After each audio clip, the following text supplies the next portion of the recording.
A former senior manager in the office of the Public Protector Reginald Ndou yesterday told the Section 194 Parliamentary Committee that he cannot recall that suspended Public Protector Advocate Busisiwe Mkhwebane ever harassed, victimized or intimidated him.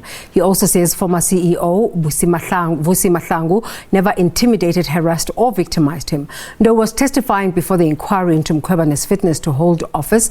SABC News reporter Bulelani Phillip is covering that story and joins us now live. A very good morning to you, Bulelani. I want to speak about yesterday's testimony by Mr. Ndou, but let's just remind our viewers how far this process has come.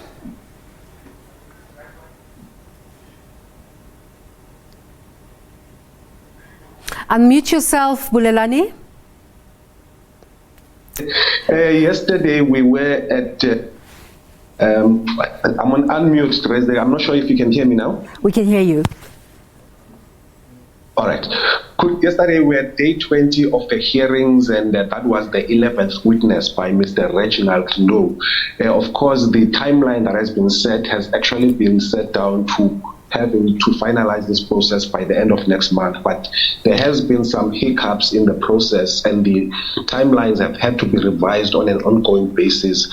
And of course, as we sit today, we expect that the defense, or rather the legal team of the suspended public protector, is supposed to actually submit the names of the witnesses that it wants to call before the inquiry, which will have to be factored into the process and the timelines of the inquiry. So that will also have an effect in terms of the time frame that this inquiry is going to take. But you must remember also, Desiree, the last time we spoke is that there were two applications that were brought by the legal team of Advocate Mkhwebane. One was that of trying to summon the president to come and appear before the inquiry, and they've actually indicated that the decision of the committee to actually deny that particular request will be taken on a legal challenge. And of course, in that particular, response to the ruling, the legal team is saying that the sequencing of their witnesses is actually also going to be partly dependent on whether the president does come and testify before the commission or before the inquiry or not. And secondly, again, there's the other factor that they want the inquiry to also consider, which is that they want two other witnesses that have already testified to also be recalled to actually come and finish, their testimonies according to what they expect them to do, which is the former SARS executives, Mr. Ivan Pillay, as well as Mr. Johan van Lochrenberg. But as things stand now, there's really no certainty in terms of how the process is going to unfold in terms of when and how it's going to finish. And again, yesterday, surprisingly, the committee had to actually, stop its proceedings sometime mid-afternoon because the witness that was on the stand yesterday was in a place in the Eastern Cape where there was a storm, and his virtual connection was actually abruptly cut short. So even himself, he actually has to be, scheduled to actually appear possibly next week on Tuesday. So as things stand now, the committee is in a process of an ongoing basis to revise its schedule. Desiree? So the little that the witness had to say, just take us into that. Well, essentially, in the main, Mr. Reginald Ndou was actually testifying in terms of his experiences, in terms of the investigation into the Friede Dairy Farm investigation, which he was a part of, and at some stage was also one of the lead investigators in it.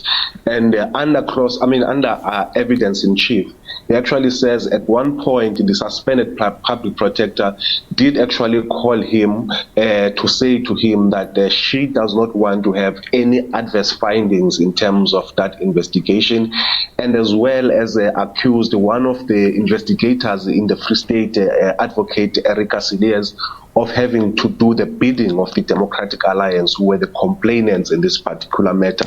And that matter then was transferred to head office.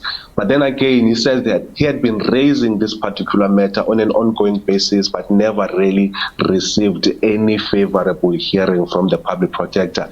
Again, the other point that is made is that he also got a sense from the suspended public protector that she did not want to actually include the Gupta leaks which had been allegations that had been, circulating in the media space, which also had a bearing in terms of how the monies in this particular dairy farm project were being utilized, because there were allegations that about 84 million rand was actually siphoned off from the project to foreign bank accounts, as well as to fund the Gupta wedding at that time.